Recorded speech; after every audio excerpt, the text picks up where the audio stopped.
싸가지 있는 진보 되겠다. 더불어민주당의 비문 의원 몇 명이 안희정 충남지사에 대한 지지를 전격 선언했습니다. 우리는 품 넓은 진보, 싸가지 있는 진보가 되겠다. 이런 얘기를 했는데 오늘 그 지지 선언에서 있었던 얘기들 한번 들어보겠습니다. 안희정 지사가 살아야 민주당 경선도 살고 민주당도 살고 대한민국이 사는 길이라고 믿습니다. 깊이 고민했습니다. 안희정 후보가 외로워 보였습니다. 지역, 세대, 성별, 종교를 뛰어넘는 대한민국의 대통령 안희정과 함께하겠습니다. 영남과 호남, 남과 여, 수도권과 지방, 좌와 우 지금 촛불 민주주의 보듯이 우리나라는 갈기갈기 찢어져 있습니다. 세계 통합을 이뤄내야 나라가 발전합니다. 가장 잘 이루겠다고 제가 확신하고 있는 후보가 바로 안희정 후보입니다.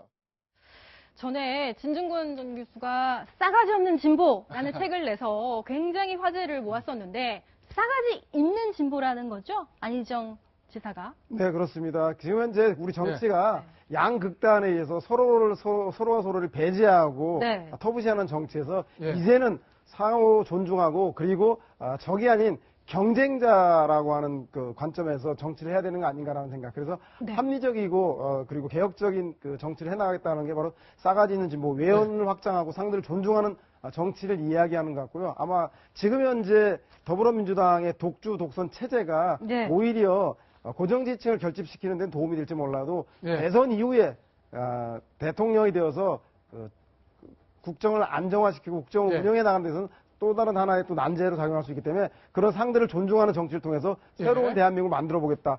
그것이 바로 싸가지 있는 진보의 요체가 아닌가 생각이 듭니다. 오늘 나온 얘기 중에서 저는 여기에 관심이 갔습니다. 뭐 싸가지 있는 진보 얘기도 있지만 안희정 지사에 대해서 이 세 분이 어떤 평가를 했냐면 품이 넓고 싸가지가 있는 분이다. 품이 넓다.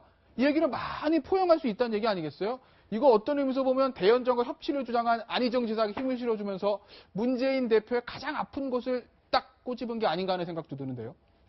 네, 일단 선한 의지 발언으로 지지율이 좀 떨어져 있는 게 안희정 지사의 지금 한계로 지금 부각이 되고 있는데요. 그걸 이제 만회하기 위해서는 문재인 대세로는 뭐 당내 경선을 통과하는 데는 유리할지 모르겠지만 만약 문재인 대통령이 됐을 때는 또다시 친문 중심의 정권이 돼서 국정 운영이 어려워질 수가 있다. 그런 면에서 보면 오히려 품이 넓은 안희정 지사가 더 낫지 않겠느냐. 그러니까 안 지사에게는 굉장히 우호적인 얘기고요. 문 전 대표에게는 굉장히 아픈 얘기입니다.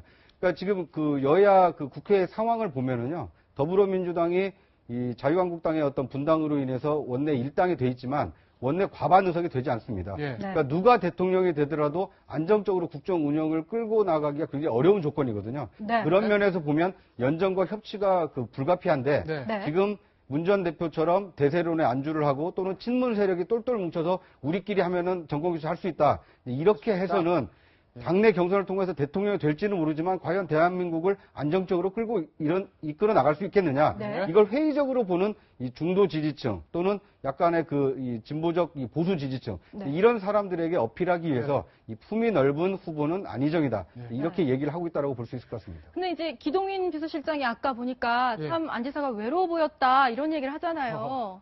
이분들이 이제 합세를 하면 안 지사 입장에서는 고맙고 또 든든하긴 할 것 같은데 과연 이분들과 함께하는 안 지사 반등의 기회 지금 지지율이 떨어지고 있으니까요. 있을까요?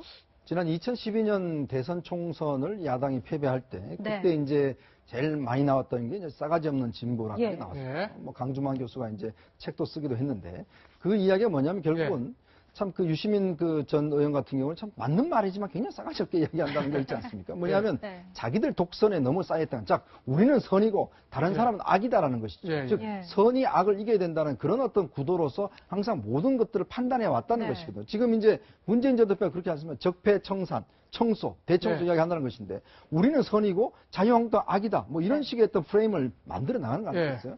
그런 면에서 이제 안희정 지사 같은 경우는 현실적으로 어떻게 하느냐 그 사람들을 93명이나 되는 의원들을 그 사람들 적폐청소를 한다고 그러면 집으로 보낼 수 없는 거 아니겠습니까? 그러면 뭔가 정치를 해야 된다면 뭔가 함께 해야 될 텐데 그런 의미에서 이제 싸가지는 진보가 싸가지 되겠다 하는 진보요? 이유가 바로 이제 거기에 있습니다. 그렇다 보니까 이제 안희정 지사는 제가 볼 때는 아마 지금 상황에서는 탄핵이 어떤 아직 되느냐 안 되느냐 국면에서는 예. 오히려 이제 양쪽에 어떤 극단에 이제 관심이 있으니까 예. 좀 없지만 일단 탄핵이 인용되고 나면 그때부터는 제가 볼 때 아마 인물 중심과 인물 그다음에 중심이요? 그 이후에 즉 차기 정권이 얼마나 잘할 수 있을 것인가 예. 여기에 대한 것에 초점이 맞춰진다라면 저는 반전의 기회가 있다 이렇게 보입니다. 자, 안희정 충남지사는 이제 품이 넓고 싸가지 있는 진보다라고 이제 지지 의원들이 얘기를 했는데 안희정 지사의 거센 도전을 받고 있는 문재인 대표 오늘의 대선 행보를 한번 보겠습니다. 현재 지지율 1위입니다. 대부분 여론조사에서요. 부산에서 북콘서트 참석 뭐 이거는 뭐 항상 있는 일이니까요. 이거 대선 후원금 이틀 만에 8억 6박.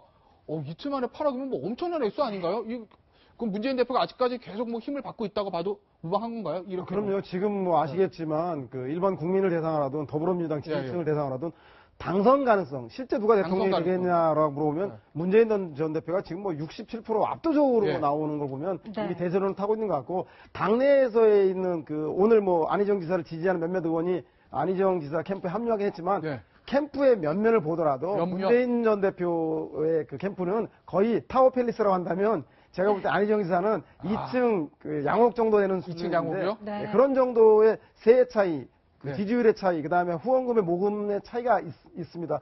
그럼에도 불구하고 제가 볼 때는 아까 말씀드린 대로 만약에 탄핵이 인용된 이후의 쟁점이 심판과 교체의 구도 선거에서 인물과 미래, 전국의 안정적 관리 문제로 옮아간다고 한다면 안희정 지사에게 또 다른 반전의 기회가 될 수 있지 않겠냐.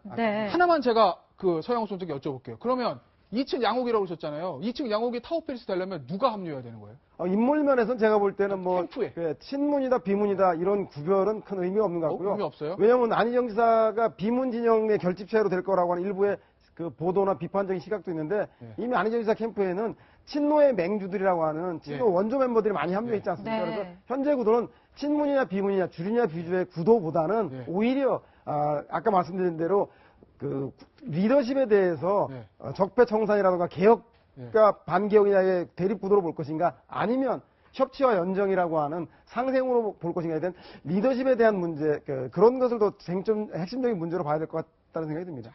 네, 지금은 뭐 그 아직 당내 경선이 시작이 안 됐기 때문에 크게 생각이 안 되지만 과연 문재인 전 대표가 대통령이 된다라고 했을 때 그걸 전제로 했을 때 대한민국의 외교, 안보, 국방은 튼튼한 건가? 이거에 대한 문제 제기가 반드시 있을 수밖에 없거든요. 그러니까 지금 당내 경선을 통과하기 위해서 대세론을 확산시키는 것보다 더 중요한 것은 그 외교, 안보 불안감, 문재인 전 대표를 둘러싸고 있는 대통령으로서의 국정 수행을 잘할 수 있을 것인가? 이 의구심을 풀어주기 위해서 뭔가 대안을 제시하고 자신만의 어떤 그 해법을 내놓아야 되거든요. 근데 이런 점에서는 조금 이렇게 미약한 거 아니냐. 이렇기 때문에 뭐 반문 또는 문재인 비토 정서가 좀 아직까지도 가시지 않고 있고 여전하다 이렇게 볼 수 있을 것 같습니다. 네, 그래서 그런지 안 지사 어제 부부가 함께 한 뭐 종편 채널에서 인터뷰를 하는 걸 보니까 이 아내이신 민주원 여사께서는 우클릭한 게 아니다, 우리 남편. 뉴클릭한 거다, 이런 얘기를 해서 또 화제를 모았죠. 뉴클릭이요? 향후에 또 문 캠프와 안 캠프의 뉴클릭은 어떤 건지 좀 얘기 주셔야 될 것 같은데요. 또 이런 소식이 전해졌습니다. 국정원이 올 초에 헌재 사찰을 했다. 이 의혹입니다, 아직까지는. 근데 이 의혹이 일자 이 대세인 문재인 캠프 쪽에서 오늘 엄청난 맹공을 퍼부었습니다. 관련 내용 한번 보실까요? 페이스북에 본인이 올린 글인데요. 민주당 전 대표 문재인. 국정원이 헌재 불법 사찰 정황이 드러났다. 또다시 대선에 개입하겠다는 것인가? 적폐청산 목표 더 분명해졌다. 정권 교체 말고는 답이 없다. 다시 한번 본인의 선명성, 본인이 왜 대통령이 되고자 하는가. 이 부분을 강조한 면도 있지만 세 분 패널께서 말씀해 주셨듯이 적폐청산만으로는 이 좀 대결 구도만으로는 국민들의 감흥을 얻을 수 없다. 또 이렇게도 볼 수 있지 않을까요? 문재인 전 대표의 가장 큰 선거 도우미는 누가 아니라 다른 사람이 아니라 제가 볼 때 저렇게 관계기관이라든가 친박, 그다음에 태극기 집회에 나오는 사람들이 그런 흐름을 보임에 따라서 대선 헌법재판소의 판결을 불복하는 것들이 야권의 고정 지지층을 더욱더 결속시켜서 문재인 전 대표에게 도움이 되는 건 아닌지 아마 국정원 사찰도 그런 의미에서 문재인 전 대표에게 호재로 작용하고 있다는 생각이 듭니다. 야권의 어떤 대선 경쟁이 격화되고 있습니다. 과연 안희정 지사는 문재인 대표를 넘을 수 있을까요? 오늘 정치권 소식은 여기까지입니다. 세 분 함께해 주셔서 감사합니다.